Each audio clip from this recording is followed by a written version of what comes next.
I All was like, right, man. there you Welcome go. to the Solo Ant Show. Oh shit. Yeah, we're back.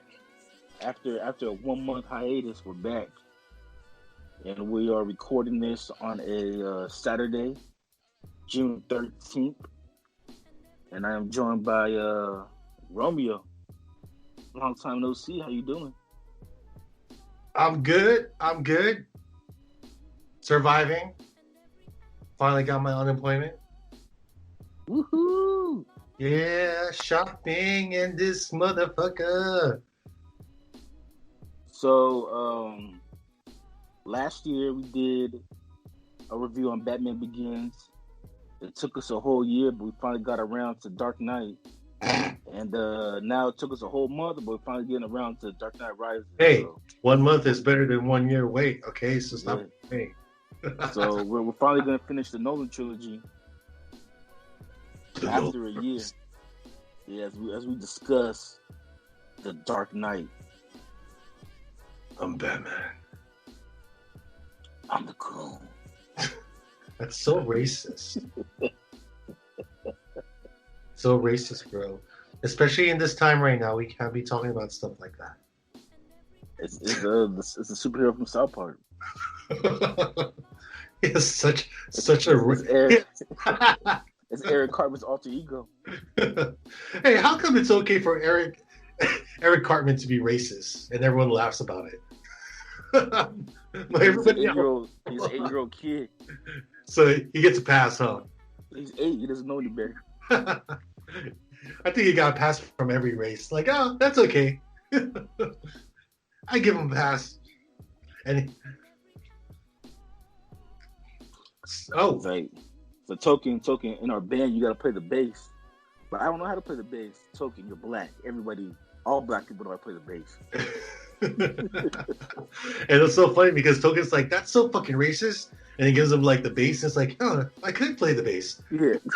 It's pretty cool. I like it. I told you. I told you. All black people play the bass. All right. All right, so we'll start off with our Dark Knight Rises review.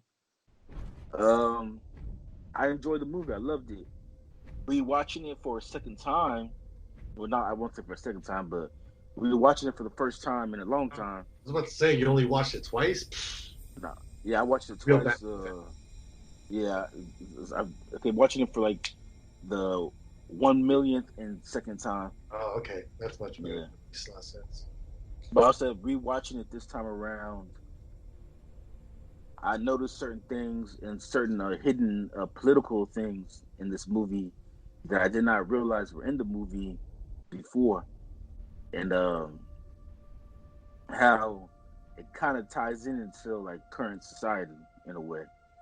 So like this movie is a movie that's basically talks about social inequality, and it deals with social inequality, and it deals with it's basically a battle between the 1%, which is the rich upper class, and the 99%, which is everybody else that feels like the rich upper class is like looking down on them, is better than them. And it's also a battle between the civilians and the police, kind of like what we're dealing with right now. And one of the writers, I can't even think right now. One of the movie reviewers that did a review on this movie back in 2012 when it came out, one of the film critics, they called this movie they said Dark Knight Rises is the greatest fascist film ever. Because I guess you could say Bane, in a roundabout way, the League of Shadows, they are pretty fascist. They do promote fascism. And so, in the Bane's speech in the middle of Gotham City, right in front of Blackgate Prison, his speech is very...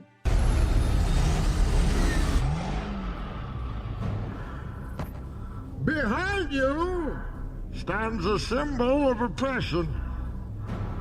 Blackgate Prison, where 1,000 men have languished under the name of this man, Harvey Dent, who has been held up to you as the shining example of justice. We're just gonna keep moving you till we can get you in front of the camera. You have been supplied with a false idol to stop you tearing down this corrupt city.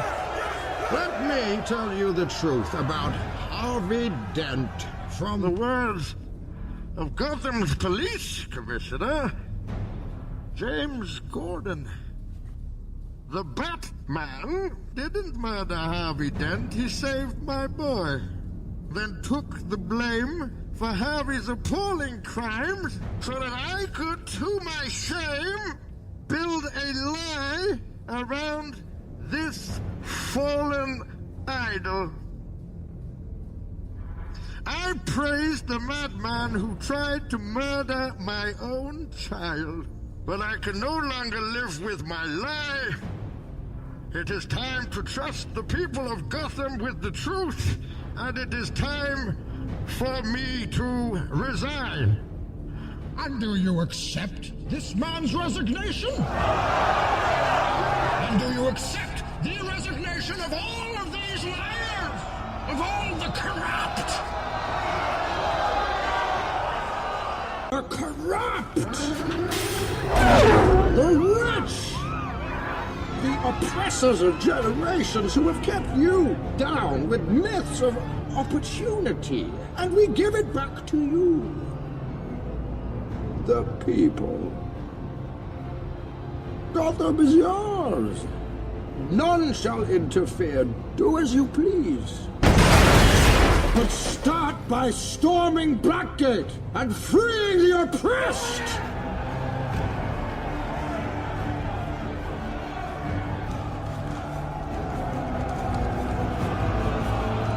Step forward those who would serve, for an army will be raised. The powerful will be ripped from their decadent nests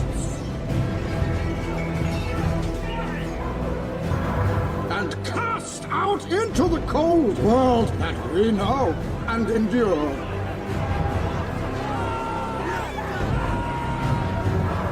Courts will be convened.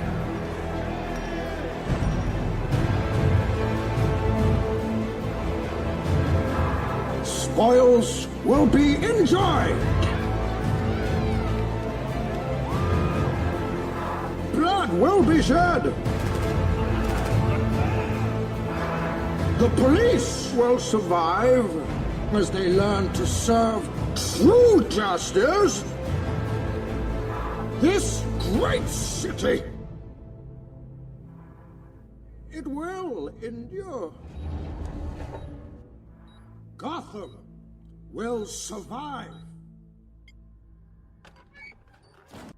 It's basically a speech that we need right now about like overthrowing the government and making the government and all the rich people suffer while, you know, everybody else, the other 99%, they prosper in society, and making the police feel true justice. So I thought that watching this movie and doing this review, even though it wasn't our intention, but it really has a lot to do with what's going on right now in today's society.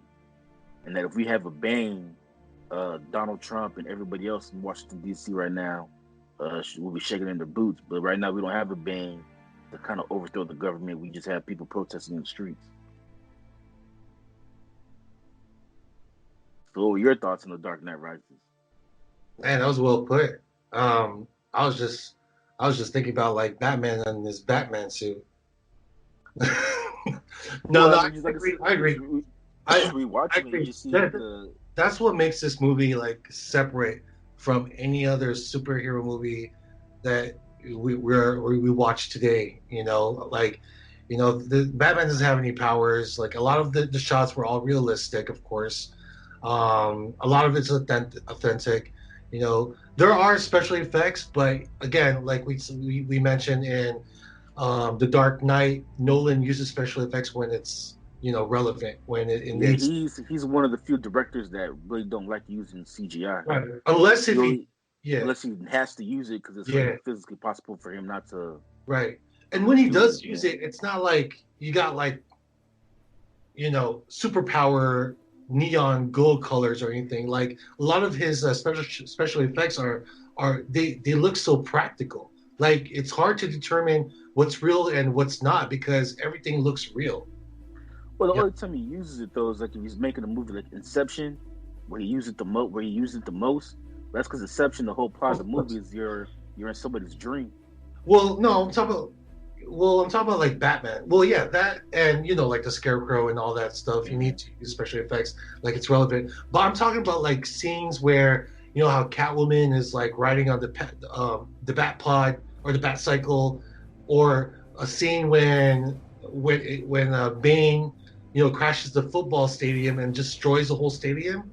Like that was all digital effects, but it looks so real you can't even tell. Just the way he does it. So he has a good like he knows how to like balance the effects and if when it's done, it's so practical. It looks so real. So but there are a lot of films that we like I'm comparing this to like the Avengers and stuff. Like yeah, you see Iron Man flying, but there are sometimes like you kind of escape the fantasy and you want to be like indulged in like this fantasy, like oh yeah he's really flying, but a lot of it's like CGI. But if you compare it to like Nolan, like The Dark Knight Rises aged very well. When was this? Was it 2012? 2012, yeah.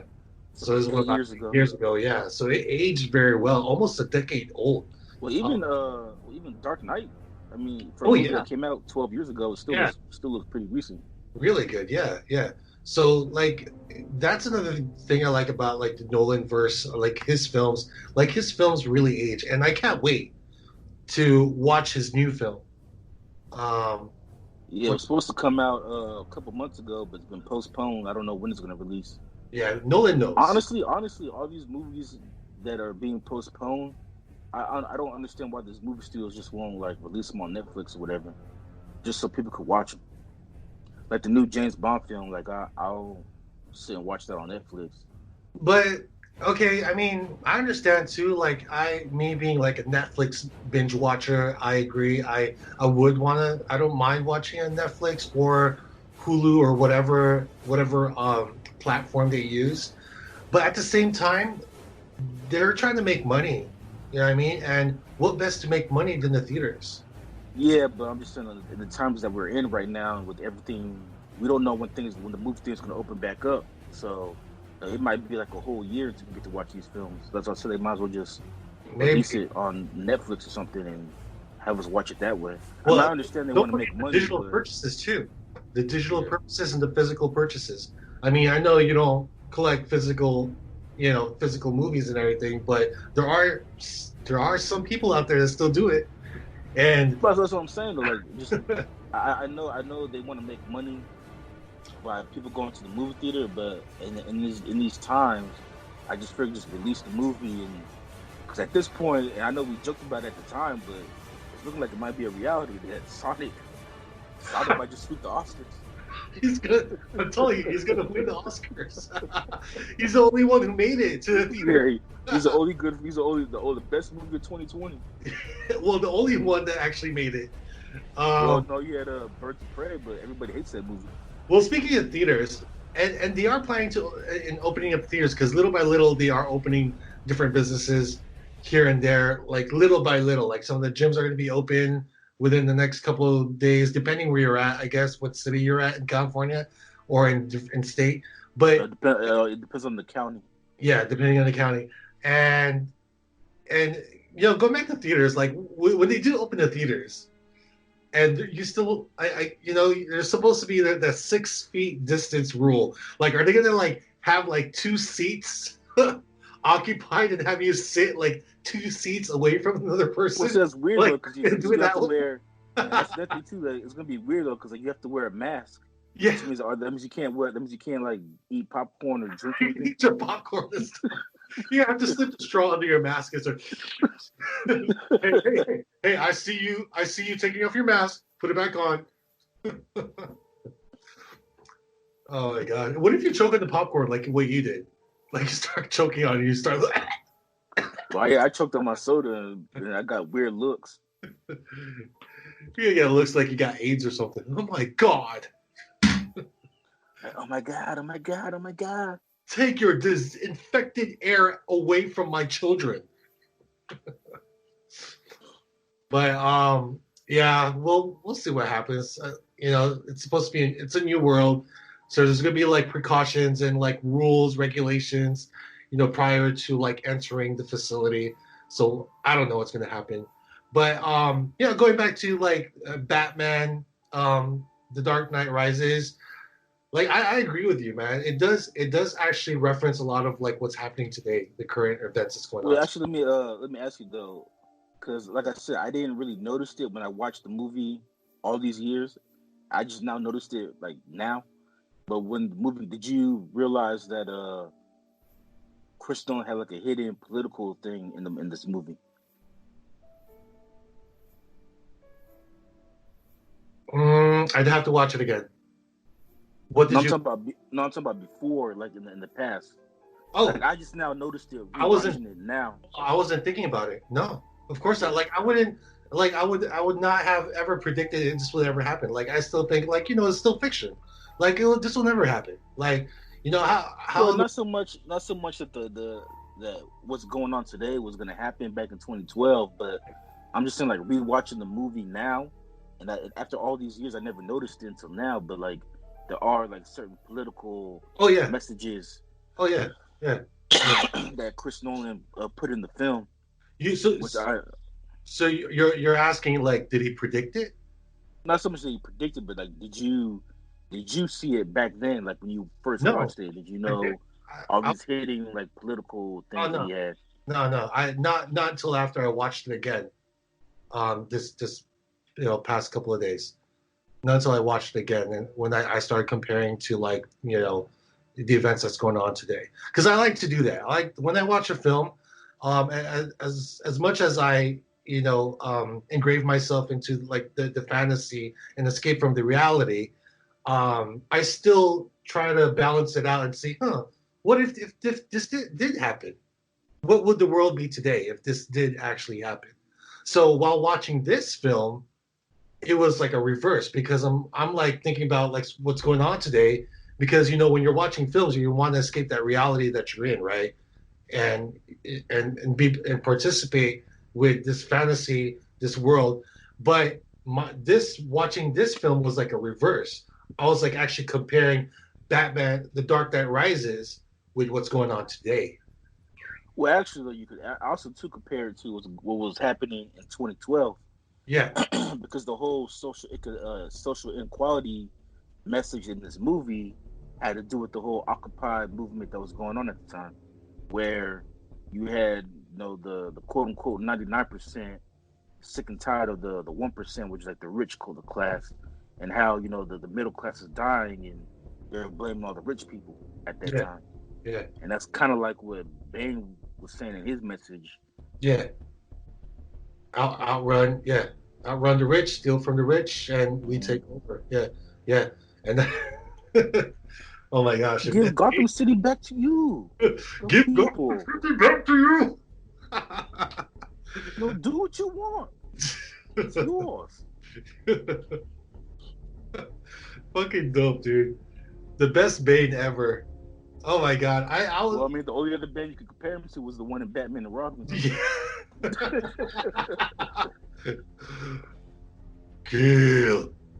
You know what's crazy?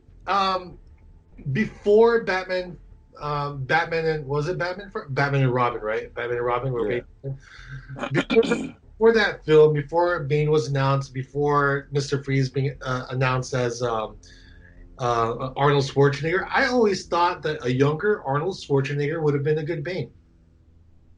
I don't know. What do you think? Honestly, he would have made a good Bane back then. In his prime, that's one. Yeah, or maybe not his prime, maybe younger. No, but I'm saying even back then in the 90s. I mean, he was like in his late 30s, early 40s at that time. Yeah. He still would have made a good Bane, in my opinion. You mean in his Terminator days? No, I mean even back in '97 when the movie was made, like he still would have made a good Bane, in my opinion. I don't know. He was a bit short, but then again, Tom Hardy. I'm glad you brought that up because Tom Hardy. Tom Hardy's 5 foot. Tom Hardy's only 5'8". That's true. Yeah. And so, and Christian Bale is 6'2". 6'2". So what they had to do is they put lifts in Tom Hardy's shoes to make him 6'2". Like little platforms, basically. Yeah, to make him look 6'2". Because if you watch the movie, Bane and Batman are the same height, so it would be weird if you have like a short 6'2". yeah, Christian Bale at 6'2" fighting this little 5'8" guy. That's crazy. That's so crazy. Because you would think like Nolan would be like, I am kind of looking for somebody a bit taller, but I guess Tom Hardy was a good fit. Maybe he really loved his performance, and that's how. Like I'm talking about during the auditions and stuff like that. Well, if you notice this though about Chris Nolan is that he likes to reuse the same actors. Mm-hmm. So remember, he used Tom Hardy in Inception. Same thing with the girl that played Talia. Don't forget Robin. Inception. The guy who played Robin. What's his name? He was also in Inception. He had three people. Well, actually, Michael Caine, but he was Michael Batman first. Yeah. Michael Caine in Inception. So you have a lot of Inception actors in this movie. Because even like Christian Bale, he noticed Christian Bale when he did The Prestige, and he liked Christian Bale so much. He's like, hey, he should be Batman. Yeah, and I guess now one of his biggest recycled A-list actors is Leonardo DiCaprio. I think he used him twice. I think it was like what's it called?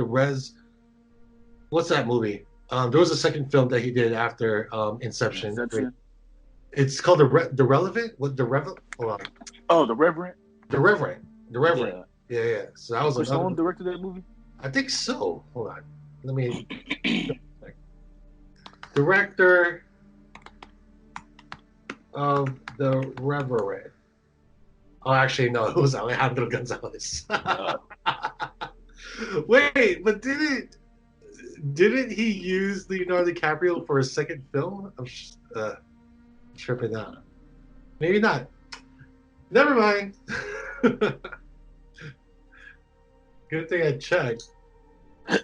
No, but actually, I did think about this though. Rewatching the movie is that if this movie was made today, I think Tom Hardy's casting will be controversial, but for a different reason. Because Bane in the comic books is Brazilian. And so I think, them casting a white guy that might piss off like the Latino community or something. But people might like pissed off with Ra's al Ghul being casted by English. That's what I'm saying though. Like in 2012, nobody cared. They're like, oh shit, Tom Hardy's gonna play Bane. But I'm saying if they were to make this movie now in 2020, all these SJWs gonna be like, oh, they're whitewashing Bane. Yeah, but that's bullshit. Because he's saying SJWs are mad that Spider-Man's straight. Like it's messed up. Like even while listening to Tom Hardy's voice, he even changed his accent. He changed, he tried to make it sound. Well, yeah, but in the movie though, instead of making Bane Brazilian like he is in the comics, they made him like from South Africa or some shit like that. Yeah, but still, they made him sound, not white. You know what I mean? He could have been like, "Hi, my name is Bane," but he didn't. Actually, to me, he sounded super white. He sounded like a stereotypical like British. He sounded like a stereotypical British butler. I don't know. Which to me made it perfect because you have like this. He kind of remind me like a British Mike Tyson. Get this big buff dude, but he talks like a butler. Huh. Sounded Portuguese to me, man. But then again, I can't cipher all accents. So, yeah. But he was still good. His performance was perfect. No, he was great. But I just thought about like if they were to make this movie now in 2020, like people are gonna complain about a Hispanic character being. Would you have a problem with it? Nah, I wouldn't. But I know the people that are. Like I said, there's people that are mad that they made Spider-Man straight. But you only have a problem when they're. Because see, we don't want to sound. We don't want to sound like we're, hypocrites or anything. But you still had a problem with Michael B. Jordan playing Human Torch, though. You No, know, I didn't have a problem. I didn't have race a problem with swapping. Michael B. No, I didn't have a problem with them making Michael B. Jordan Human Torch. I had a problem with them making Invisible Woman white and the Or whole adopted. adoption, the whole adoption storyline. I just figure like if you're gonna go with it, Go then all the way. all the way. Go all the way. Yeah. Yeah. No, don't just have like a token black guy. Yeah. Yeah. Yeah. Well, what if they race swap some of the original white characters that we haven't seen yet in the Marvel universe? Yeah, no, for me, I don't have a problem with them race swapping. What I have a problem with is when they When if they you're gonna race swap. No, I have a problem when they do it for like attention. Yeah, yeah, Like, I get you. The Eternals movie. Yeah, They race swapped and gender swapped for the shit out of attention. that movie. Like, It was yeah, I know what you mean. like Valkyrie, like they had to make an announcement.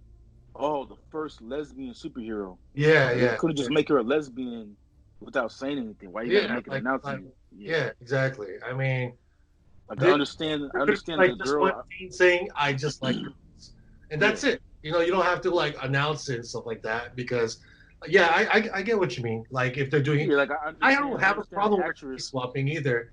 And to tell you the truth, I know you don't like the movie, but I did text you that I did rewatch Spider-Man, The Amazing Spider-Man 2, and I actually told you that hey, this movie is not so bad. I mean, it's not as bad as people said it is. I mean, there are good moments. It's not a great movie. There are a lot of fixes that the movie needs, but Jamie Foxx as Electro, I thought it was pretty cool. I have no problems with it. And my point is not about the movie because I know we have different takes on the movie and as far as like if it's good or not.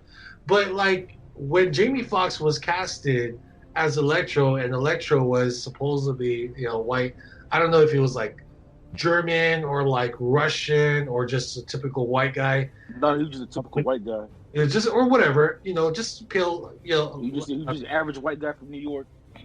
So when they race swapped them, there was a lot of controversy there, with Jamie Foxx portraying Electro. And to be honest with you, I didn't give a fuck. I wanted to see Electro. You have though like you have your hardcore comic book fans because I remember when I was comic book fan. I mean, how hardcore do you have to be? Well, no, but what I was gonna say is like I remember when the Daredevil movie came out when I was in high school. I think it was like 01, 02, something like that. Oh, I remember that. Clark Duncan. But I knew a lot of black people who were comic book fans who were mad that they made Kingpin black. Kingpin black, Michael Clark. Because in the comic books, he's a fat white guy, and that's what they expected—a fat white guy. They didn't want to see a buff black guy playing like Kingpin. Yeah. And my mom, she's the same way too. There's another movie too. What's that movie called? It has Shaft? No, not Shaft. Tom Cruise. It has Tom Cruise in it. Okay. But my mom, she's a fan of the book. I can't think of the name right now, but I like the movies. But she refused to watch the movie because she read the book. And in the book, the character John Reacher, that's the name of the movie. So my mom, she read the book Jack Reacher. Oh, Jack Reacher. And Jack Reacher in the book, I guess he's like 6'5", while Tom Cruise is like 5'7". And so because of that, my mom refused to watch the movie because they got Tom Cruise who's short. In the book, the guy's 6'5", so she expected the guy to be 6'5" in the movie too. She didn't want to see the short guy. So there's a lot of people like that where it's like, okay, hey, in his comic books, this is the way he is. So that's why I expect him to be in the movie. Hey, remember the Wolverine? Okay. Yeah, Wolverine's 5'3" in the comic book. 5'3". Let's get a cast. Let's get a short guy who's buff. It's like trying to hire Danny DeVito who's buff. That's what I'm saying. Like let's say cast Kevin Hart. It's gonna be hard to find a 5'3" actor. That's true. Kevin Hart would be a good Wolverine, bro. Kevin Hart would be a good Wolverine. He's like, hey, this is the only 5'3" actor we can find. Hey, if they can hire a Broadway singer to play like some grungy, short-tempered mutant, then I'm sure they can hire a comedian. I'm actually surprised. I'm actually surprised for the new Batman movie. They didn't just recast Danny DeVito to play Penguin again. He's an old, short, fat white guy. Yeah, maybe because he's a bit older. He's just a bit older now, dude. I mean, but then again, Penguin is old too. So, but Danny DeVito's got to be in like around his 70s, almost. I think younger than that, maybe like 60s. 60 plus. Yeah. But I think they have bigger plans. I think they're going to extend the storyline. Not extend it, but they might reuse him for like the second film, even as a cameo.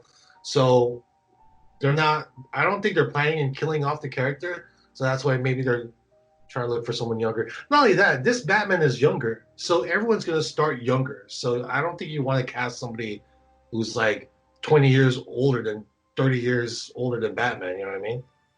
True, but it's going to be a younger. But I was just thinking though, because Danny DeVito looks more like Penguin than Colin Farrell. Fuck yeah! I think Danny DeVito was the best Penguin. I don't think anybody can top that like Danny DeVito's Penguin. You don't like Burgess Meredith from the '60s? Oh, he's good. But I'm talking about like after Danny DeVito. Well, I think it's gonna be hard to find like a character like him. Well, the only other Penguin is the one in the Gotham series. Yeah, and I think that's what they're going for. They're trying to go for like a regular looking person, basically. Well, I don't know. They'll put some makeup on him and whatnot, but make his nose longer. Probably, scratch one eye out and put like a scar and then put like some glasses on it. Just make him look like, just really fucked up. All right, so look at you, man. I see you sitting on the couch about to roll up that big old ball of nasty ass, sticky ass, stimmy ass Strebo. Ugh, that shit is weak. Watching Maury Povich. Hey, which bring me to thought. Bitch, I'm not the father. Angie, Tammy, Renee, Felicia, Michelle, and a little bitch, Fifi, stay on 59, bitch. I'm not. I wore a rubber that night. Everest College is accredited by the West Coast Commission of Non-Accredited Schools. You can learn anything. They got courses in whatever you want to know. Criminology, plumbing, dope chopping, dope cooking, weed transporting, anything. Even if you want to go on the other side of the law, you can learn some shit. Hey, what's that shit like when you like junior lawyer? Nigga, you mean paralegal? Yeah. Oh, smart-ass community college nigga like that. Don't you want to do something with your life? All you do is smoke Strebo all day. You don't take care of your kids, nigga. Bitch, you strip all night. I'm studying gynecologist. Yes, ladies, I specialize in ovarian observations. And your boy do free pap smears and mammograms on the 1st and 15th. Enrolling in Everest, up my pimp game 2,000%, nigga. There's some cool bitches at this motherfucker, and check this out. They all got low self-esteem. You got cool-ass black broads, busted down snow bunnies, white stringy-haired dog-smelling bitches and shit. You got some motherfucking cool-ass Latinas with nice asses and lips and titties that's ready to fuck. Me amo es el verga de puro. Yo tengo más grande verga de todos. You remember that bad light-skinned bitch Sierra from the commercial? The one that kind of looked like Felicia Keys?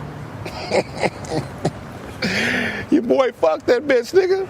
Nigga, trill shit, I ain't lying. Skeeted her up, nigga, all over her face. Nigga, I was dropping balls on that hard. Throw them balls. And if your bread ain't right, don't even trip, because Everest College accepts all forms of payment for your tuition, nigga. Real shit, nigga. WIC, EBT, food stamps. My nigga, if you really about your grinding, if you really about your paper, my nigga, you can get your motherfucking bachelor's degree in 3 months, nigga. You too can aspire to make minimum wage one day, pimping. Fuck the University of Phoenix, nigga. I'm down with Everest, nigga. Everest, nigga. Everest, nigga.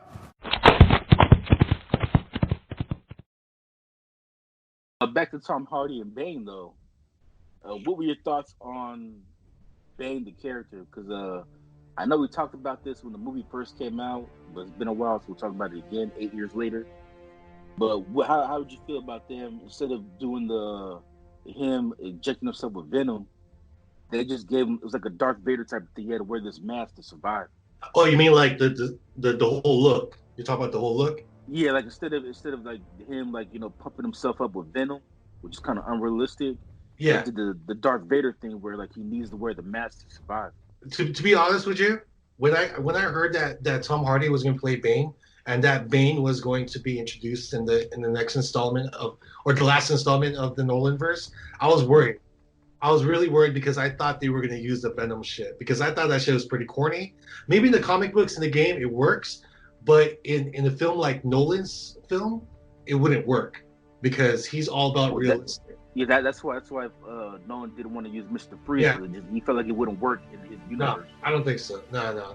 Like he's trying to keep away from like characters with like superpowers and shit like that. So he tried to make everyone have like special skills without the powers and all that stuff. But for not using the venom in Bane, I was cool with that. And the mask, I thought the mask was awesome, dude. I thought it was a nice touch. Like they did like the Darth Vader thing, where it's like he needs this mask to survive. Like if he has the mask, he'll die. Yeah. So it's kind of like, you know, I mean, Bane still has a weakness, you know, like in the comic Bane. Yeah, well, the comic Bane, basically, you just gotta like pull out those tubes, which supports his venom and shit like that. But I guess in this world, it's just is mass. You know, it's like Bane has asthma or something, and that's his irritating. Well, yeah, that's what I said. It was like Darth Vader, like the whole movie was like breathing heavily. Yeah, Bane be smoking a lot of cigars, man. I was wondering too, like, how does Bane eat? Because like if he takes off the mask, he's gonna die. So like, how does he eat? They probably put like a straw and just like a little tube straw in it. But because if he removes it, he dies, right? Yeah. See, my question is, did he die though? Yeah, there's no way he survived that shot from a Catwoman. You mean that missile launch? Yeah. I don't know, dude. I didn't see a dead body. I mean, Bane's a pretty strong guy, so maybe he could take it. He's a big boy. Cause I was thinking about that too. Like in the beginning, when Littlefinger was asking him, like, "Hey, if I take off this mask, what would happen?" Like, it'll be quite painful. It would be quite painful. A Littlefinger. That's right. Yeah. That was Littlefinger. He was the FBI guy. Yeah. You know, it's like I didn't notice that. After watching Game of Thrones, I was like, man, this guy looks so familiar. Like I've seen him in somewhere. So it took me like a couple of years to actually search him, and I'm like, oh shit, that was the dude from The Dark Knight Rises. If I take out your mask, would it hurt? Yes, it would be quite painful for you. For you. Nobody cared who I was until I put on the mask. Nah, it was good, dude. Littlefinger. What were your thoughts on Anne Hathaway being casted as Catwoman? I thought she did a great job as Catwoman. I know when they first cast her, a lot of people were skeptical because before that, she did a lot of like those like little teeny bopper Disney movies. But I thought she did a great Catwoman. I think she was perfect. There are arguments. I even like the suit too. The suit was very similar to what she wears in the comics. Yes, well, and it was also similar to. It was better than Michelle Pfeiffer's suit. It was also similar to the 60s Batman TV show. Yeah, just that instead of her being black, she was white. Well, I'm talking about the suit. Yeah, I'm saying the 60s though she was black. They had a black Catwoman in the 60s. It's gonna be all good now because we're gonna have another black Catwoman. I know. So no. Not only a black Catwoman, but a black Batgirl too. Yeah. So Black Lives Matter. Black Lives Matter here, bro. Black. Yeah. A lot of black people here, dude. Even Batman's black. Well, his suit is. His suit's black in every movie, except for the Zack Snyder universe. No, except for the Schumacher universe. His suit's like neon blue. Like, oh yeah, with nipples. With some nipples. Colorful Batman. With gay innuendos in it. Oh my gosh. Right. No, but Catwoman. Well, what were you saying? Oh no, go ahead and finish. No, with Catwoman, what I also like about the suit was the visor. So at first I was a bit iffy about her visor. I was like, why is she wearing like this visor glasses thing? And they look really nice too, but I'm like, what about her mask? She doesn't have a mask. So what they did was the visor, when it opens up, it actually becomes her cat ears. Cat ears. And she can actually use that to listen as like a communication. Yeah, I was wondering that. I was wondering the same thing too, because they didn't show that in the trailer. was like, yeah, well, where's Catwoman's cat Mask. ears? Yeah, cat ears. Yeah, so that was cool. The only thing was missing was the whip, but then again, like, why would you need a whip if you have skills like Catwoman, right? I guess. My only issue with this movie, Talia al Ghul. actually, I never have a problem with her. My issue was, I felt like they should have took a deep diver. They should have go deeper. Oh. Yeah, they should have went deeper into Selena. You sound like you're about to do beatbox. Yeah, deep vibe. Yeah. But they should took a deep diver into her backstory, because like in the comic book, she starts out as a prostitute with her and her homegirl, and they didn't really talk about it, but they alluded to it. I remember when that guy came over for sex and they stole his watch at their apartment. They took his watch and his wallet and shit. But other than that, they really didn't like mention like her backstory, like where she came from, how she got started. And then another issue I had too was with Daggett. Daggett, he is like Bruce Wayne's number one. He's like Bruce Wayne's number one like competitor. He's like Wayne Enterprises' number one competition. And in the not in the comic books, but in the 90s cartoon, he's the one that actually created Clayface.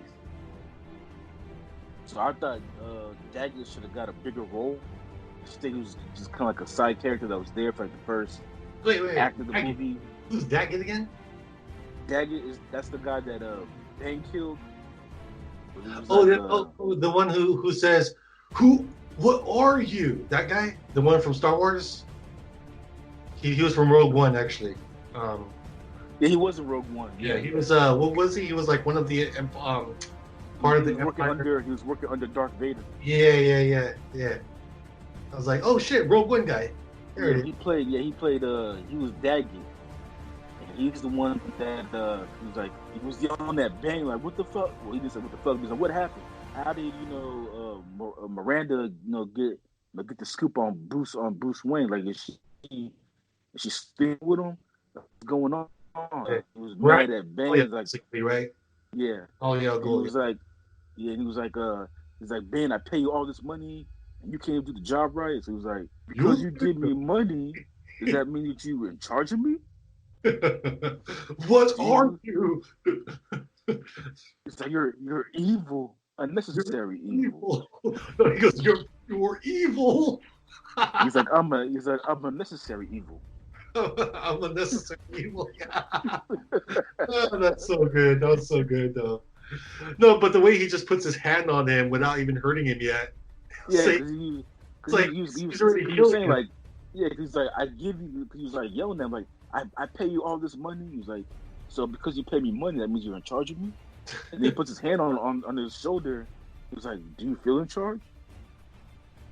Yeah, see, that's what I like about, and going back to Bane, and I know we're prolonging like the character development here, but just going back to Bane and Tom Hardy's performance, the reason why I respected this character so much in The Dark Knight Rises is that he's just like the opposite of the Bane that we got from, the Schumacher Batman and Robin. Like, that Bane was a total like idiot, as opposed to this Bane. This Bane was like a master planner, which was equivalent to what he really was in the comic book. He's like more articulate.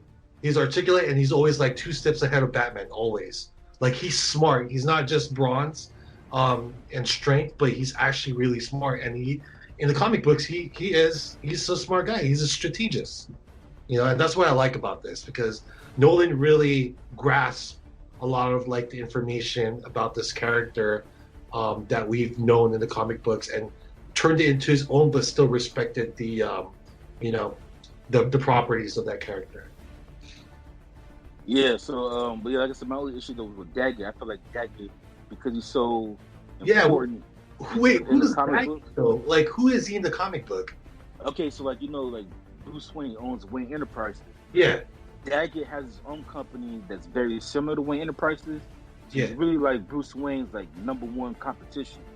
Oh. He's like Hammer with Tony Stark, like Stark versus Hammer. Yeah. No. And then in the 90s cartoon, I'm not sure about the comic book, but I know in the cartoon from the 90s, Daggett, he's the one that created the chemicals that turned Clayface into Clayface. Oh, that's him. Yeah. So he's like, okay, so that's the guy. Okay. Yeah, so that's I just cool. felt like, so we have more characters in there. Yeah, so I just felt like he should have had a bigger role. Yeah. Because he's Bruce Wayne's arch nemesis. So it would have gave Bruce Wayne somebody to deal with, not as Batman, but as Bruce Wayne. Like, okay, I gotta deal with this motherfucker trying to take me out of business. But see, that's what Nolan does. Like he doesn't want to overpopulate the film with all these villains, but he will put some villains in there, like Zaz in Batman Begins. Like Zaz was there, and he was introduced. Everyone knows who he was, but he only had maybe like 2 scenes, like 2 minutes. Yeah. Now, what I do like about what he did with Daggett though is like, okay, when Daggett's storyline was over, instead of keeping him in the film, it's like, okay, we'll just kill him off. There's no point. We have no other use for him right now. Yeah. It's like he wasn't really all that important for the rest of the second half of the movie. So it's like, okay, we just kill him off. There's no need to keep it on. That's like Nolan. That's like Nolan telling you, you're not getting a fucking Clayface, so don't fucking ask. I'm not going to be using CGI on that bullshit. And then another issue that I have too was just the ending. I felt like it could have ended better. So I actually agree with Roger Ebert. By this time, Cisco already passed away, so Ebert was running solo at this point. I think Ebert passed away like maybe a couple years after this movie too. But but Ebert he gave the movie 3 out of 5 stars. He gave Dark Knight 5 out of 5. But this movie was only 3 out of 5. His problem was that he had an issue with the climax, and I kind of had an issue with the climax too. I just felt like the ending could have been better. But overall, I thought it was a great movie though. Oh, you're talking about like Batman, the whole him, right? Like him sacrificing himself, faking his death. But not only that, but he also donated all his wealth or most of his wealth to like charity and the children and stuff like that, right? Yeah, and then him and Selena moved to Italy to start like a new life. Yeah, a new family as a normal person, just living a normal life. Because that kind of like that hurts the franchise a little bit as far as like continuation. But then again, we all know like this is another universe, so we have to think like this is a Nolan verse.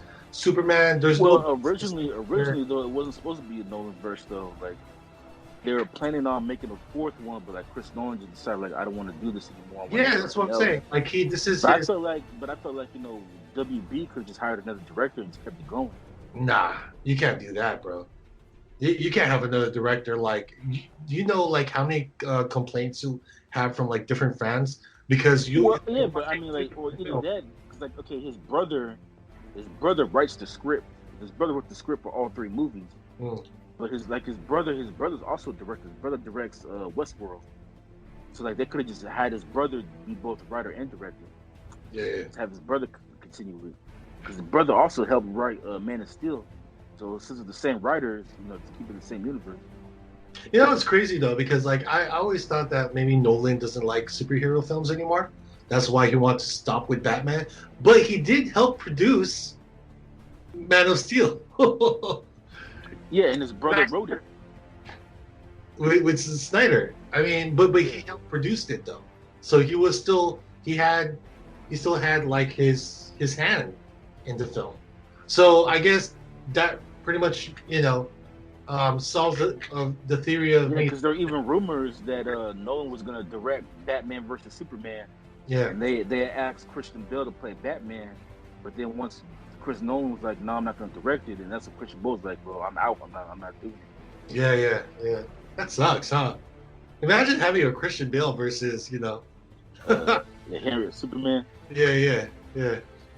Versus The Witcher. But he's like, oh, Zack Snyder's directing it? Well, fuck that, I'm out. Yeah.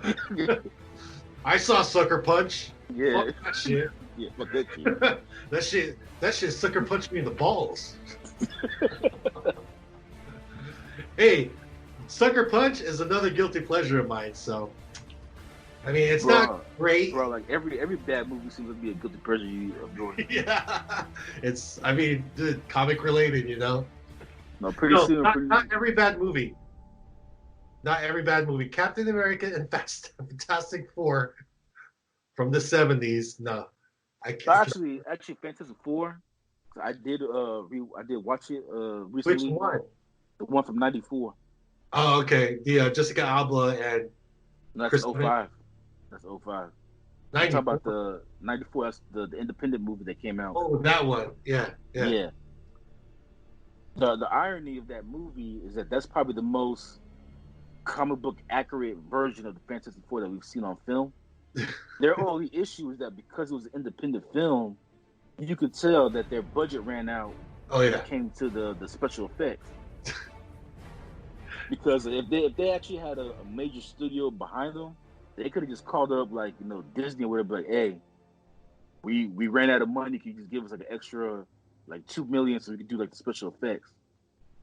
Because like if an independent person was a direct Fantastic Four now, and they ran out of money for special effects, they'll probably have to do like the 7-day After Effects Adobe trial just to do After Effects to finish the movie. But since they didn't have that back in the 90s, you just got what you got. Well, Deadpool had a budget as well. And most of their special effects was done in After Effects. Yeah, but I'm saying though, Deadpool, had a budget, but Deadpool was also made by Fox. So if they ran out of money, the director could just call Fox and be like, hey, can we get extra, $2 million or whatever? If it's an independent movie, that means you're spending your own money. And so if you run out of money, you're just fucked. You're spending your own money.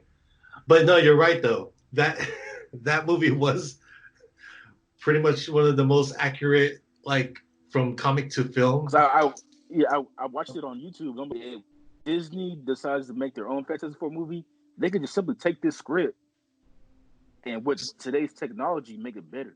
Well, not only that, bro. Like it wasn't just the accuracy of the film, but what really puts a bad taste in my mouth with this film was like the writing, the bad acting. I mean, not only the special effects, okay, whatever, special effects, I know for its time, like, technology wasn't there yet. They didn't have that technology.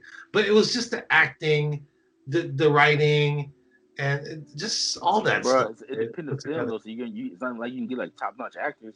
They probably got like college students that act. Hey, those were top-notch actors for that time. Those guys I recognized some of those actors in that film. So they actually hired some, not A+, but B+. Okay, but did you recognize them for shit they did after 1994 or before 94? They made that film. After they made that film, they probably didn't get a job anymore. So that's their fault. Hey, that guy who played the Human Torch, I forgot his name. He was actually in a lot of films. Maybe before or after. That's probably why their budget ran out, because they had to pay the actors. I think that the Human Torch guy, I think he was, I could be wrong, but he looks like the guy from Amityville, from back in the days, the first Amityville film. He was the brother who killed him. But you know what's crazy though is that movie still has a higher rating on Rotten Tomatoes than Batman and Robin. Batman and Robin, to this day, is still the lowest rated superhero film on Rotten Tomatoes. That's so sad. But I guess I'm going to put Batman and Robin as part of my guilty pleasure list now. So we talked about Bane. We talked about Catwoman and her suit. Bane's character. Well, okay. Let's talk about their original plans for this movie. Yeah. So we talked about it a little bit when we did our Dark Knight review. We'll go more in depth. So the original plan for this movie was that, I have it right here, was that Joker was going to break out of Arkham and Two-Face was going to take over the mob. So it's basically Batman having to deal with the mob and Two-Face and all that shit going on. Plus Joker escaped Arkham and now he's just running wild. Obviously not our Heath Ledger Joker, obviously. It would have to be. Well, no. This is before Heath Ledger passed away. Oh, okay. So like they were coming up with ideas for the sequel to the Dark Knight. And so their original plan was like Joker escapes Arkham, Two-Face takes over, the mafia, and Batman has to deal with both of these villains coming at him at the same time, and how does he deal with the stress, and how it has an effect on Gordon's family too. Mm.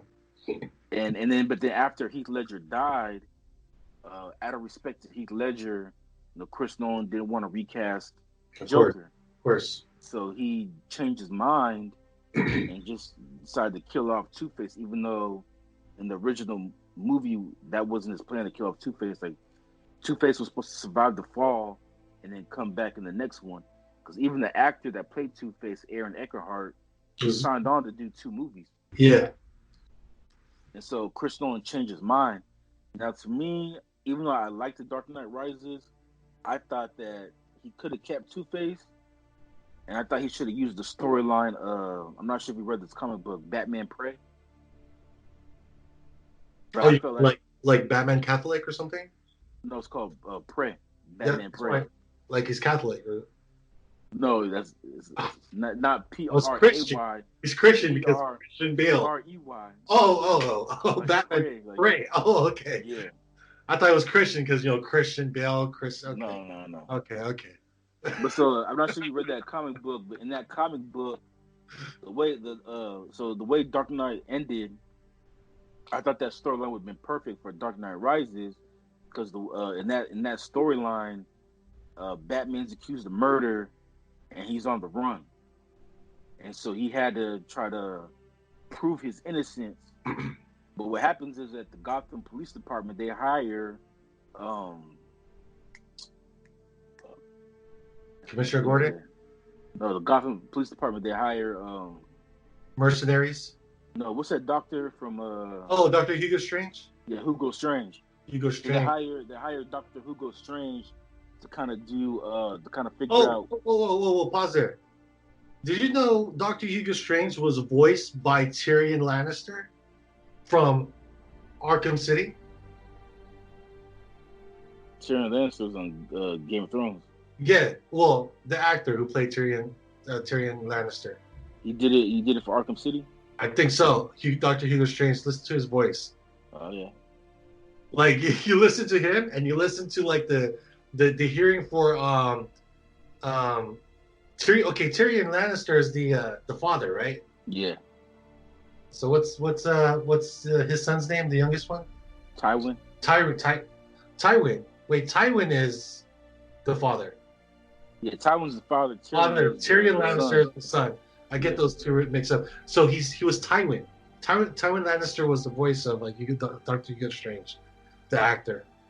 So just a little Easter egg right there. All right. But yeah, so in that comic book though, like Batman's on the run because he's been framed for murder, and the GCPD that hired Hugo Strange to kind of figure out who Batman's secret identity is by doing like a criminal profile on him, and like who are these people that could be Batman's secret identity. And that comic book also too features a Catwoman. So I just figured that they could have used that storyline. They could have introduced Catwoman. She's already in this movie anyway, but they could have still brought her in. They could have introduced Hugo Strange, but at the same time keep Two-Face in the film as well. It would have been nice just to have a Hugo Strange there. Like, even though if we just have like a couple of scenes of him, working for the police and stuff like that. Yeah, he didn't have to be the main villain, but he could have been like a side character or something. Like a side character, but works for like the police department because he works in the asylum and stuff for the crazy people, basically. Mm-hmm. But still has like in his mind good intentions, but still like bad exercises as far as like procedures to like these criminals, right? So interesting, yeah. But I don't know. It would be hard to have. Then we would not have a Bane, because this story pretty much like revolves around Bane and like the League of Assassins. It's all connected to the League. Well, no. See, this movie was kind of like a sequel to Batman Begins. Right. But I'm saying no. You wanted that to continue on. Yeah, but I'm saying though, based on his original idea before Heath Ledger died, he basically changes that whole. His whole plans got changed because Heath Ledger died, Yeah, and he didn't want to recast the Joker, of which is course not. understandable.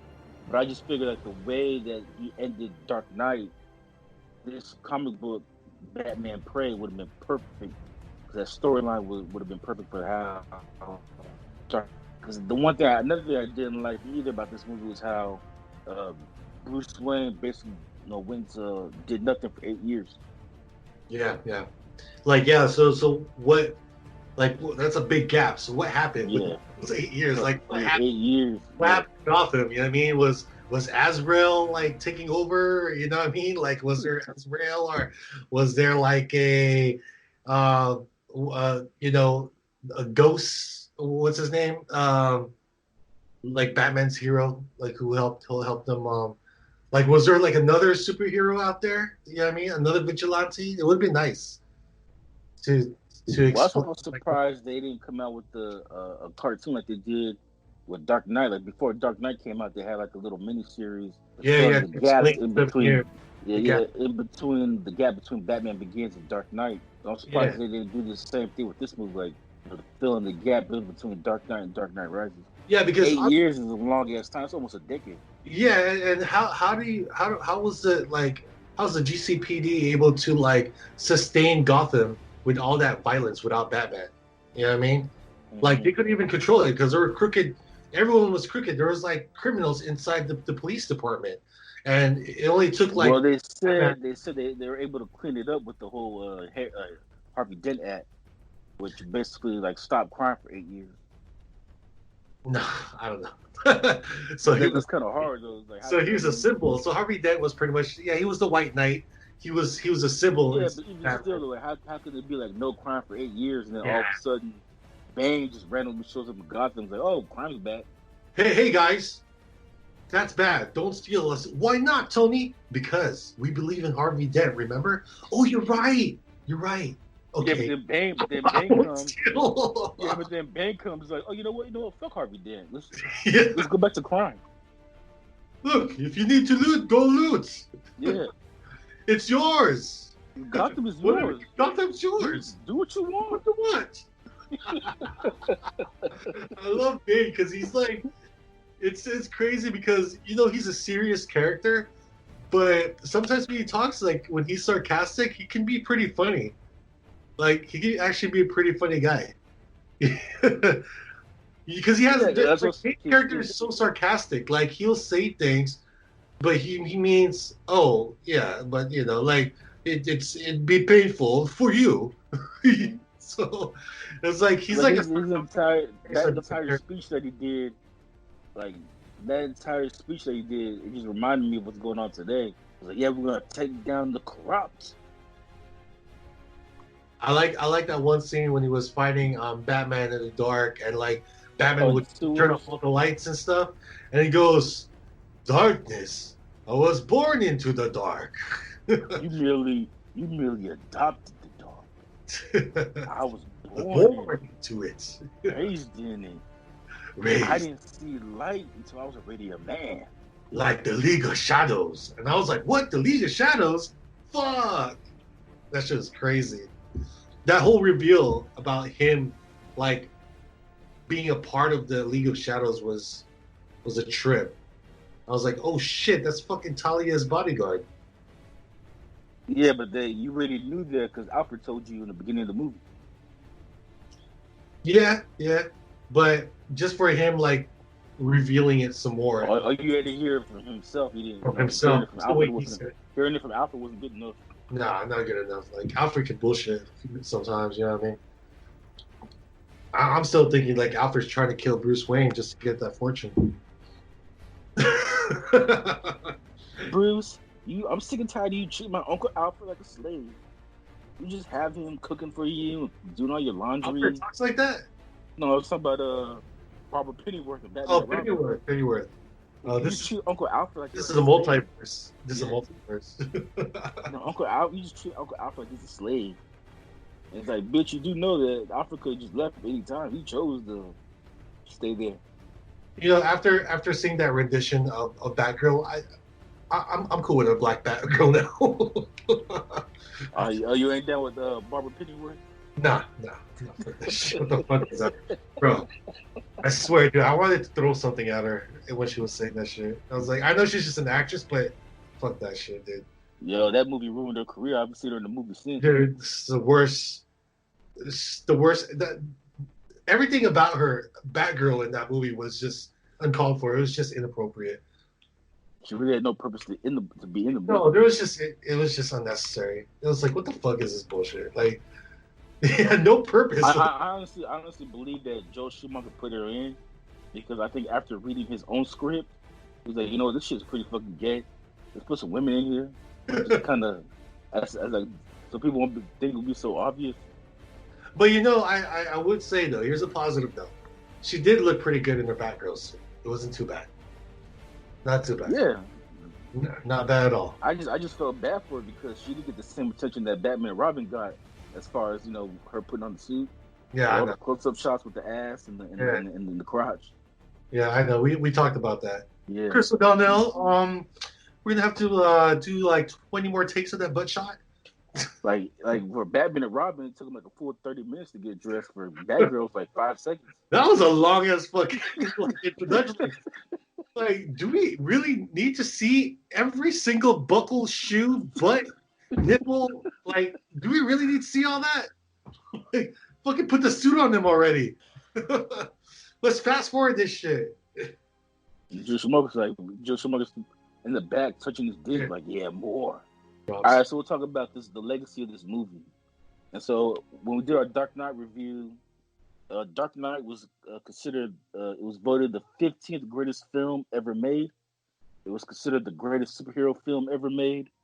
And it was considered the best movie made of the decade of the 2000s. Dark Knight Rises actually had a similar. Dark Knight Rises was voted as the second greatest superhero movie ever made. It's considered the 72nd greatest film ever made of all time. So Chris Stone has 2 movies in the top 100 films of all time. He has Dark Knight, which is 15th, and then Dark Knight Rises is 72nd. And Dark Knight Rises was voted the best movie of the decade of the 10s. And so, do you agree that Dark Knight Rises is the second greatest superhero movie of all time? I do.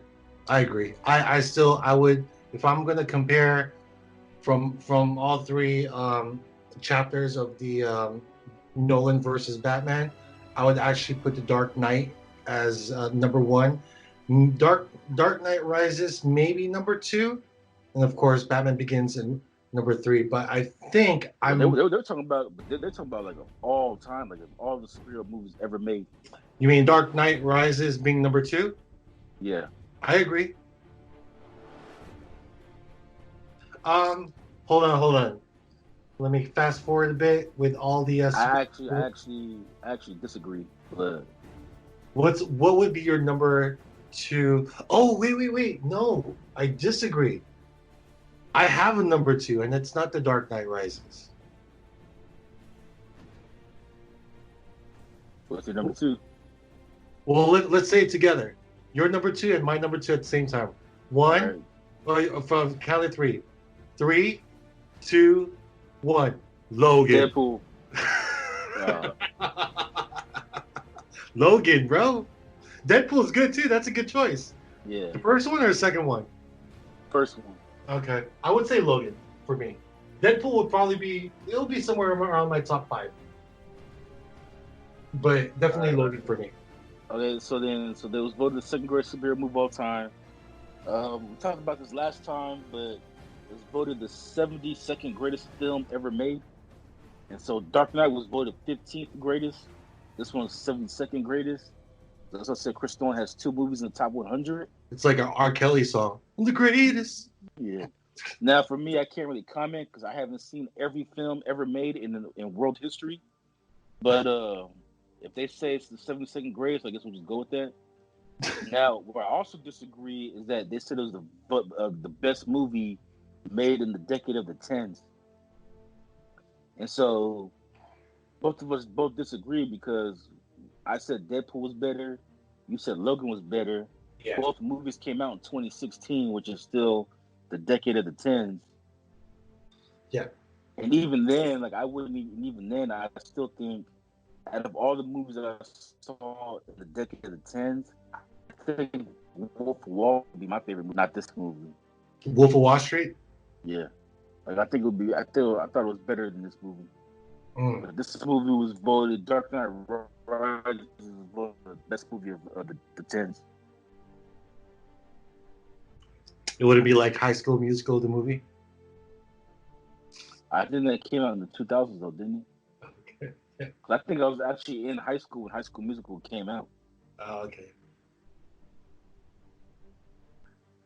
But out of all the movies that came out in the 10s, which is be 2010 through 2019, do you agree that Dark Knight Rises is the best movie of that decade?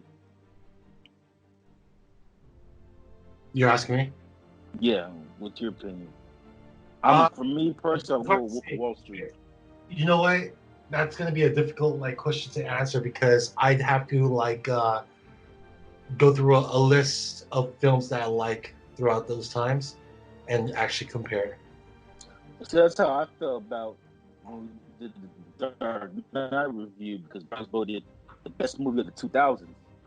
And I said that out of all the movies that I watched in 2000, I agree that was probably the best movie I watched that day. For me to do that, I have to go back, but for me to disagree or agree with these movie critics who make these lists, they actually get paid to watch every movie of every decade. Yeah. I don't. So, I've not seen every movie of the 2010s. I've not seen every movie of the 2000s.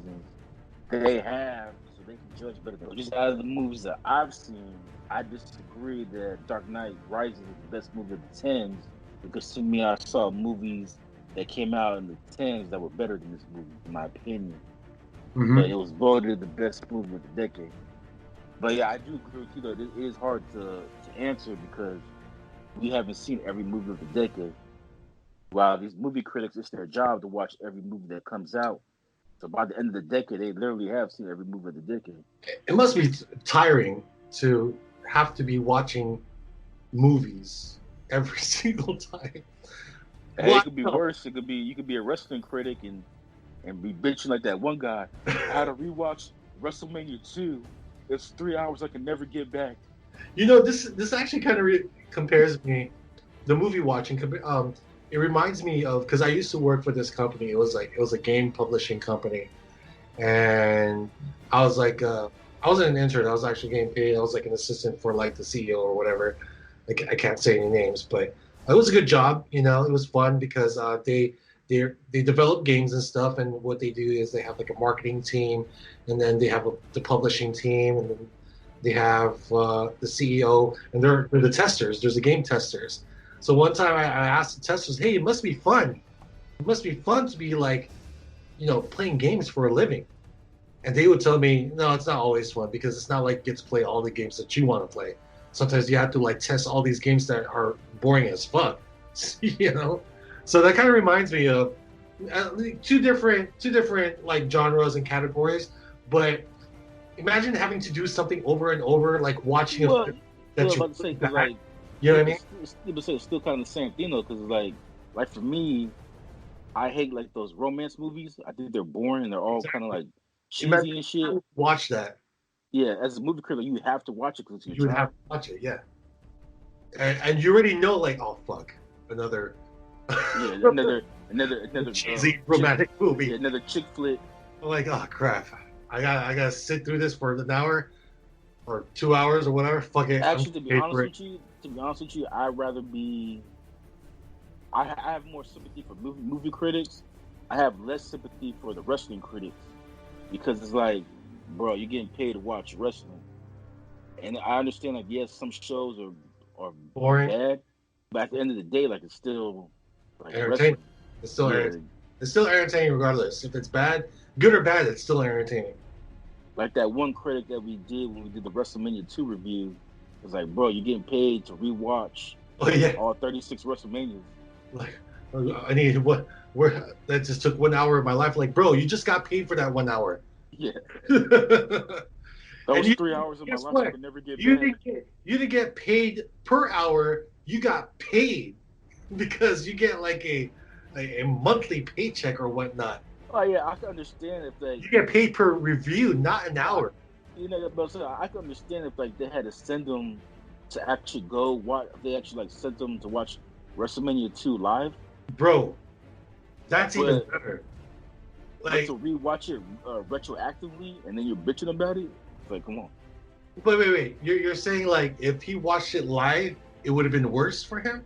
Like you can No, have I'm complaint? saying I'm saying I'll have more sympathy if they're like, okay, we want you to go to New York to watch like WrestleMania 2 live. So you actually had to fly out to New York and go to the show. And if it's a boring show, like that kind of ruins the experience for you if you're watching it live. Bro, But you're getting paid.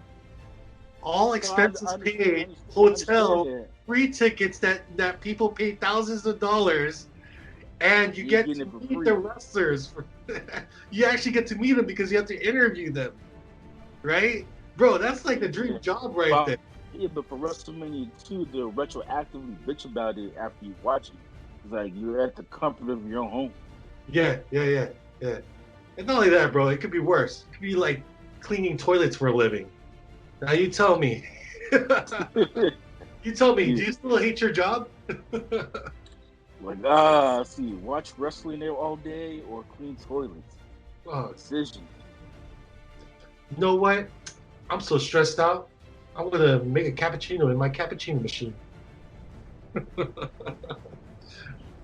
Gosh, rich people. Some people are just ungrateful.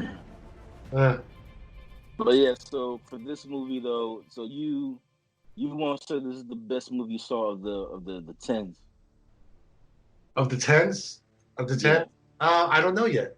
I can't say because I have to go through. Well, I think you already have though. Have I? Yeah, because you said you like Logan better. This movie, Logan, came out 2016, which is the decade of the tens. Oh, okay. Well, yeah. So I'm gonna have to disagree that this is the second best film of the 10. So because Logan, actually, it was, man, to me it was like a revolutionary film in the X-Men franchise. It was captivating, and we'll probably do a review on that one day. But that's why it's my number 2 because of what it delivered. The best Hugh Jackman Wolverine adaptation ever. Not Wolverine adaptation, but Hugh Jackman Wolverine adaptation. The best Wolverine adaptation film of Hugh Jackman. Yeah, it kind of sucks that Disney bought Fox. I think it would have been interesting to see what Fox would have done with that. There was rumors that they were gonna make like an X-23 spinoff. Yeah, that would have been cool. I mean, the thing is, like, even though if they want Hugh Jackman back, supposedly Hugh Jackman's like, I'm done. I don't want to do it anymore. I want to do other projects. Well, they killed him off in that movie though. But well, it would have been always they were going to focus on revive them, Scarlet Witch. Different ways to do it. But like I said, if they could get him back, and if they wanted him back, and if they really, and Hugh Jackman says, yeah, I'm sure they'll find ways to get him back. But Hugh Jackman, the way Kevin Feige's going, Wolverine's probably going to be like transgender or something. Damn, bro, what's up with you and transgenders and Feige and gay and SJW? Because like if you listen to Kevin Feige talk, like he's more interested in like making like SJW movies, and like he's all about like, oh, we need diversity, we need to make this character Asian. I'm cool with Asian that. kids. We need like lesbian and gay characters. No, I get it. Like I get what he means, but I don't think he's gonna go to the extreme. Like I don't think he's gonna try to push it to your face. I hope he doesn't, because he really I'm has. down with it. I'm down with diversity. I don't mind having like lesbians or gay people or black people or colored people in the film. I'm cool with that. I'm cool with the color swap, just like you said, just as long as it's relevant. If it makes sense. But if it has nothing to do with the story plot and you're just throwing it in there just for kicks and giggles, then why the fuck are you doing it for? It's but as I'm saying, like he really has the like Eternals. They changed one of the characters. Oh man, they went all out with the Eternals. Yeah, but he changed like one of the characters. He made him like a Afghan. So it's like, okay, you cast this Afghan guy, But and why it's not a not have big an deal. Afghan in there though? No, but my issue is not the fact that they have an Afghan. My issue was like, okay, you cast this Afghan guy, and then you promote like, oh, the first Afghan superhero. So it's like you just shoved it in people's faces. Same thing with Valkyrie. My question is, if they're the Eternals, I don't think race has anything to do with anything, because they're like Eternals. They're like gods of space. Yeah. So like, how do you have an Afghanistan like Eternal in there, and he looks human. So if he goes to Earth, people will be like, "Hey, are you from Afghanistan?" No, I'm an Eternal. What the fuck is that? It's like, what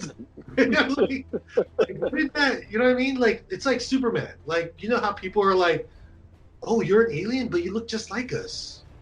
You look like a typical white guy. Yeah, he did the same thing. Yeah, and that's my issue too with like Valkyrie too. It's like, Valkyrie. There was nothing in Thor Ragnarok, and there was nothing in the Avengers that made you think that Valkyrie was led. But then all of a sudden, they just announced like 2 years before the movie even comes out, oh, Valkyrie the first. She was tomboyish, but she never said anything about like, "Oh yeah, I like girls. Don't even try to hit on me." No, because like her and Thor had like this. Her and Thor had this like flirtation thing going on. Yeah. I thought she was pretty flirty. I mean, yeah, she's cute. I really like, again, she's cute. Man, it's so cute. Like to me, dude, she gotta be like, to me, she's like the hottest lesbian. Bro, she's right up there with Raven Simone. And you question me like, how come you don't like black girls? I'm like, I do like black girls, but I like girls like Valkyrie.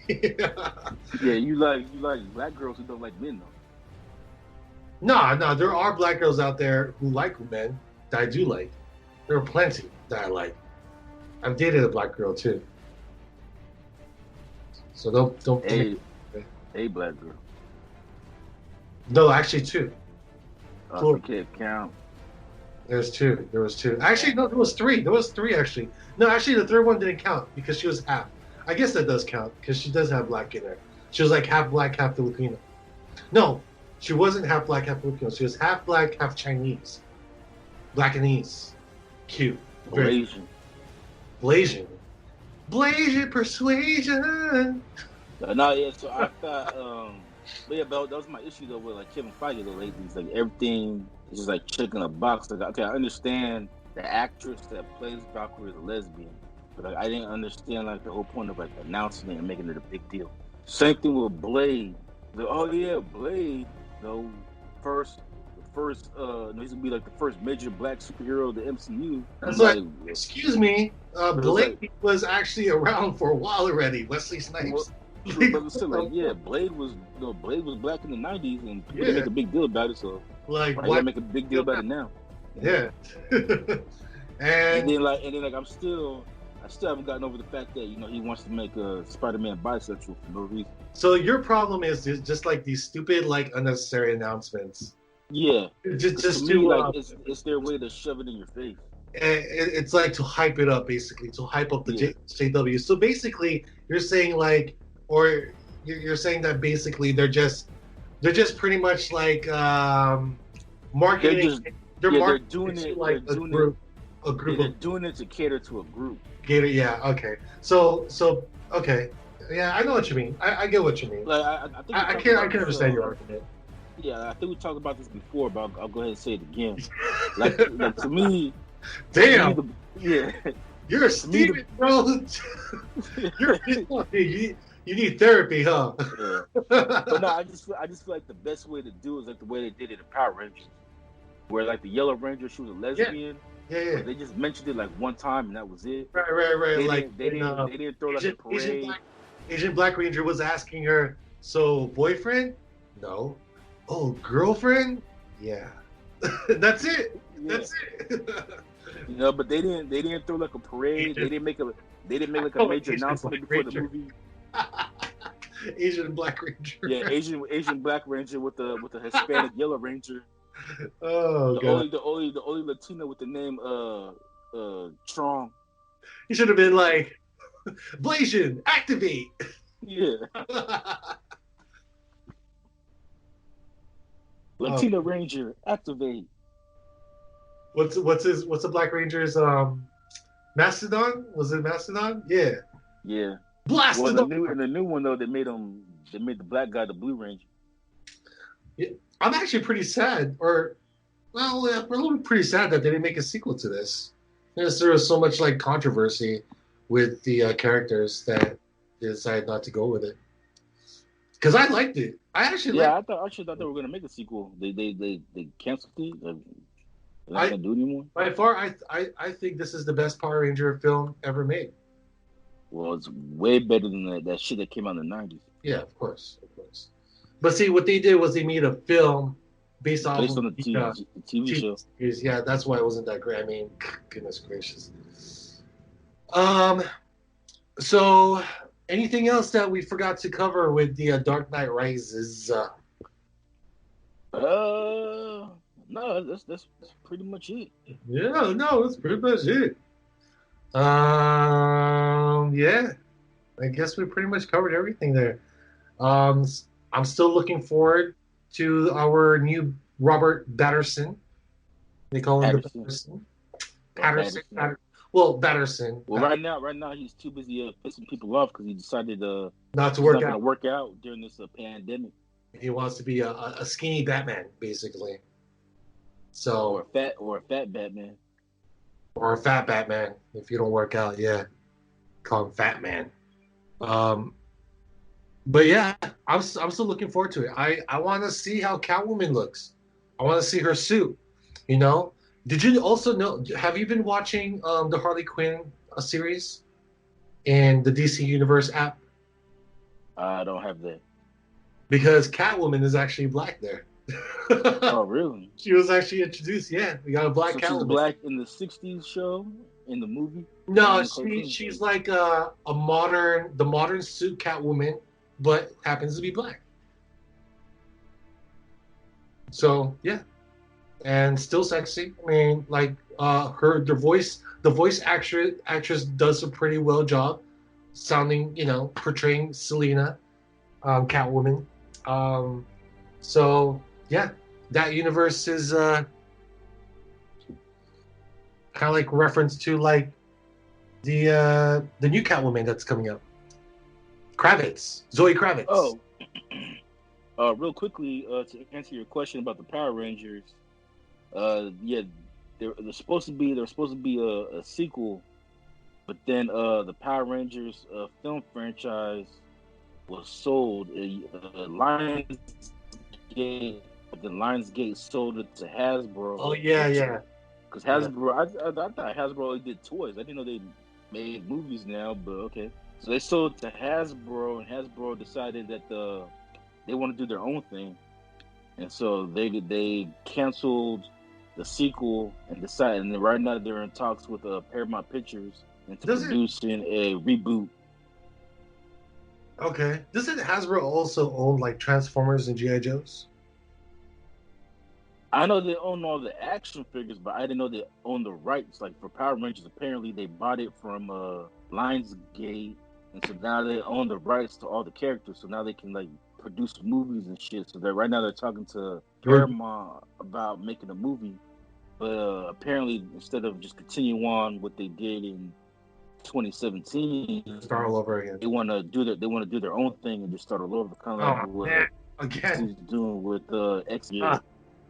So right now Hasbro in talks with Pink Ranger Jasmine. Yeah. So right now Hasbro they're in talks with Paramount Pictures and making a reboot. Okay, whatever. Well, either way, at least I'll have like two versions because I actually love the film. It actually like helped me, get in touch with like my Power Ranger days. Like my youth. It was nostalgic, and I started like purchasing like Power Ranger figures and shit, like modernized ones. I kind of hate when companies do that though. What? Oh, when they reboot it again? Well, yeah, okay, I understand like you bought it and so you want to do your own thing, but at the same time, it's like if the first one was successful, why can't you just continue on what they have? Like why? Like you know what? Fuck this. I just want to do my own thing. I don't like that shit. Yeah. Well, it's kind of like a Feige thing, right? Nah, that's different. With the X-Men. Well, no, it's kind of like a Disney thing where it's like, okay, we bought the X-Men, Yeah, but instead of continuing, instead of continuing on what Fox was doing, we're just gonna release some bullshit, which was Dark Phoenix, because they made them rush. It's supposed to be a trilogy, but they had to combine all three movies into one now because Disney wanted to cancel it. And it's like, okay, and then we're gonna keep postponing New Mutants just so people can get more pissed off about the Fox X-Men to where we can just do our own thing. And New Mutants it's been announced like for almost 3 years. Dude, what the fuck? Dude, that's how I was telling me and my brother. By the time they make a sequel to this, dude, the characters will be like 10 years older than. No, that's what me and my brother were talking about though, because like one of the Arya from Game of Thrones, she was like 15 when she did New Mutants. Yeah. She's now like 21. Damn, they're like, what the fuck? If you watch the New Mutants trailer, look how young she is. Look how young. No, but you know what's crazy though? Even the guy from Stranger Things. I don't know if they're okay because supposedly it's going to be a 3-chapter installment for New Mutant story, right? So it's going to be one. It's going to be one now. Well, they were planning a 3-parter, but I'm thinking like, imagine they actually decided to go with a 3-parter, like. How are they going to fix the gaps between 1 and 2? Are they going to do like a warp or something, or like a time warp? No, like, that's what we were. That's what we're laughing though, because like they filmed the movie so long ago. Already. Yeah, like they filmed the movie so long ago. Like everybody's like, let's say like Arya, she's gone through puberty already, and then like the dude from Stranger Things. Yeah, the dude from Stranger Things. Yeah. Like he looks so much younger in the New Mutants trailer than he does in Stranger Things. Yeah, like all the kids in Stranger Things. All the kids in Stranger Things are like older than him already. Yeah. Or they look older than him. They're like teenagers already. Like, I thought it's like, hold on, I thought you're supposed to be the older brother, not the younger brother. Yeah. Everyone's taller than you. Yeah. That's crazy. Like why did this movie came out before this movie came out after Stranger Things, but he looks so much younger for some reason. I want to see how they tied New Mutants. Okay, supposedly New Mutants is supposedly going to be the first X-Men related film in the MCU. But it's not going to be part of the MCU. They're just releasing it because they have the rights to it. But Disney, they keep posting. That's part of the issue. No, but there's talks about still trying to connect it together slightly, not too much. You know what I mean? It's not like you're gonna have like not Iron Man. I'm sorry. That's the issue like, that the guy who. You know what I mean? Yeah, that's kind of the issue the guy that created Deadpool has with Disney right now, is because like he feels like Disney's giving them the runaround about making Deadpool 3. He just feels like anything that has to do with Fox, Disney wants no part of it. And that Disney, they're trying to get rid of Deadpool without actually saying it. But they won't though, because now they're going to keep Deadpool, but it's still going to be under a Fox banner. Like Fox is under the Disney Corporation umbrella. And then you got Fox, which is like a different, let's just call it a different department, right? So it's still going to be under a Fox department.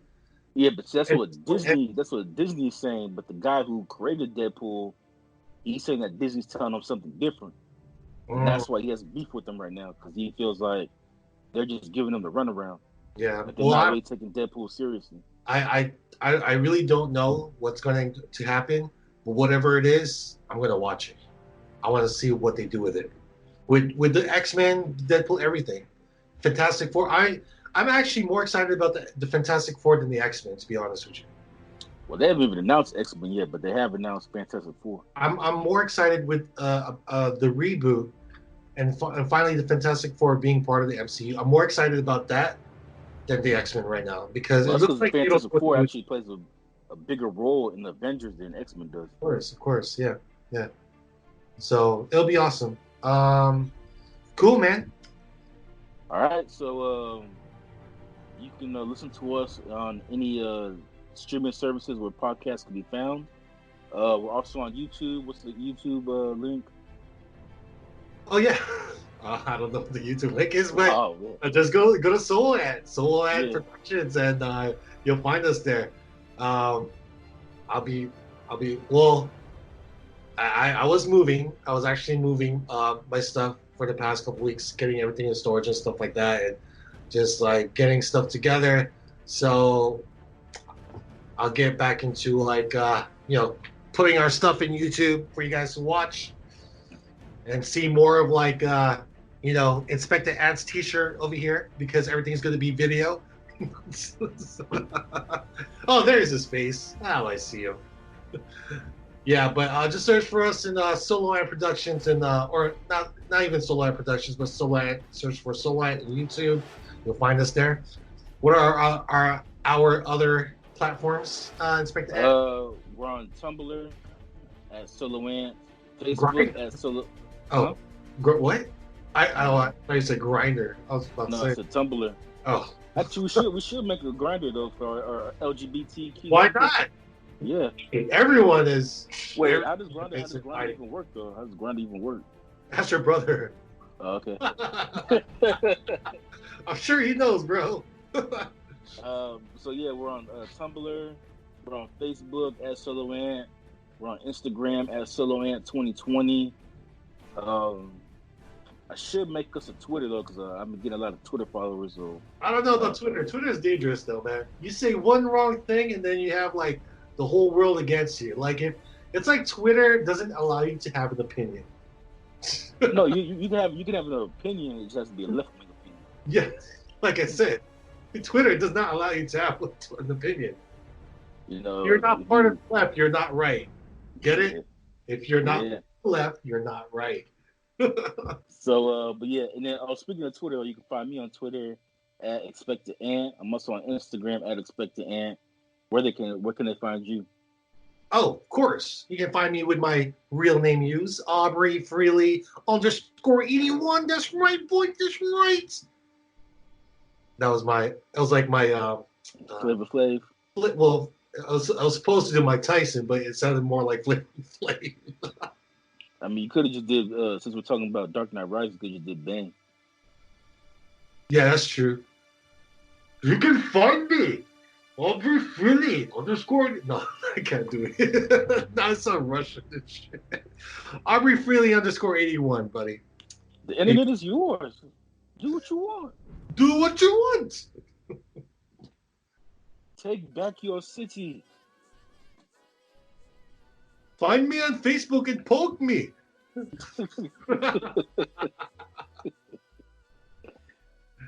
All right, man. That is it. We are out. Any shout-outs? No shout-outs for me. Any shout-outs for you?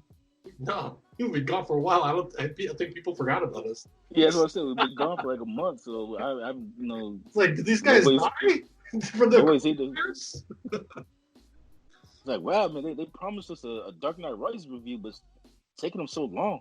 Bunch of liars. They basically like the two busiest people during the pandemic.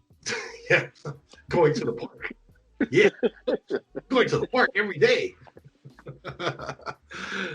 All right, guys. All right, peace.